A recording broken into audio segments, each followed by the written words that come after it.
Olá, crianças, boa tarde, tudo bem com vocês? Vamos para mais uma aula de geografia. O conteúdo da nossa aula de hoje vai falar sobre moradia, na verdade, os diferentes tipos de moradias. É a atividade número 2 do nosso caderno Trilhas de Aprendizagens. A página é 171. A gente já falou sobre moradias, né? Conversamos quando a gente falou sobre bairros, fizemos até uma atividade online falando, né, dos diferentes tipos de materiais que eram feitos as moradias, e aí acabamos falando um pouco das características também dessas moradias. Mas vamos reforçar esse conteúdo agora no caderno Trilhas de Aprendizagens. Todas as moradias são construídas com os mesmos materiais? Como são as casas no seu bairro? Como elas são em outros bairros da cidade de São Paulo e em outros lugares do Brasil? Vamos praticar. Observe as fotos abaixo. Elas mostram diferentes tipos de moradia em nossa cidade e em outros lugares do Brasil. Aqui na figura de número 1, nós temos aí casas de palafita em comunidades ribeirinhas na margem do rio da Amazônia, né?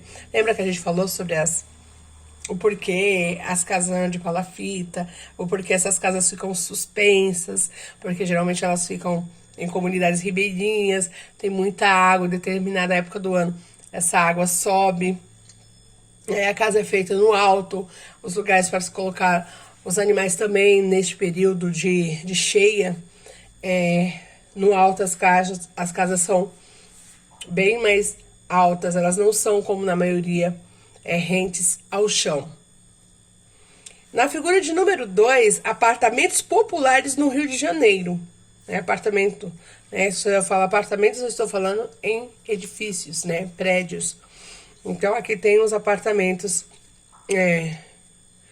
populares no Rio de Janeiro. Apartamentos, geralmente eles não são feitos, por exemplo, de madeira. Pode ter uma divisória dentro, mas a base deles, não, assim, como essas casas aqui de palafita, não são, né? Geralmente é de alvenaria, né? O que seria alvenaria, professora? O que é feito com cimento, pedra, tijolo.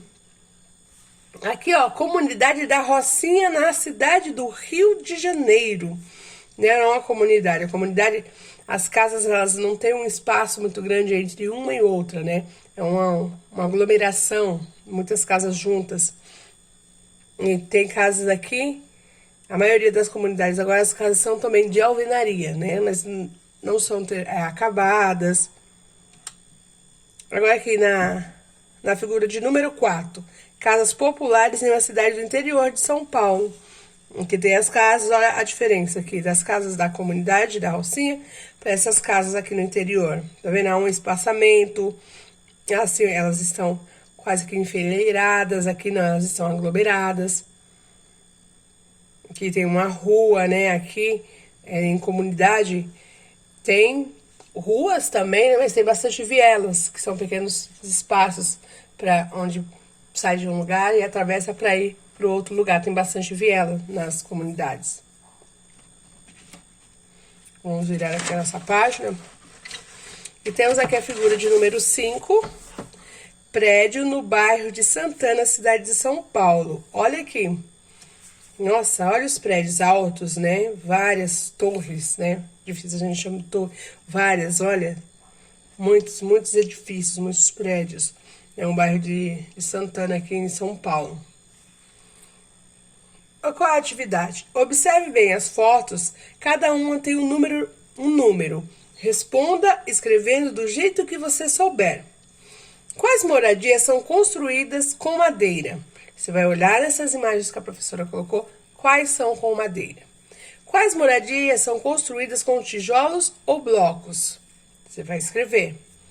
Quais dessas moradias você não conhecia? Tem algumas dessas moradias que apareceram aqui na imagem e vocês não conheciam, né?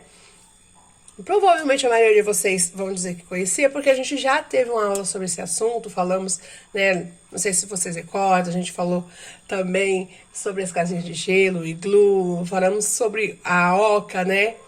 também, que é construída com outro tipo de material, palha ou materiais fornecidos pela natureza. Então, eu acredito que vocês não vão ter dificuldade de fazer essa atividade, né? Porque é um reforço de conteúdo. Você sabia? As casas de palafita são comuns em locais que sofrem alagamentos, conforme a professora acabou de falar para vocês há pouco. Por estarem perto de rios ou mar, elas são construídas sobre troncos para ficarem mais altas e a água não alcançá-las. Muito interessante, né? No livrinho de vocês vai estar tudo coloridinho, da professora não está colorido, ok? Crianças, essa é a nossa atividade de hoje. Qualquer dúvida, falem com a Pro, ok? Página 171 e 172 do nosso caderno Trilha de Aprendizagens 2. Beijo no coração de vocês e até mais!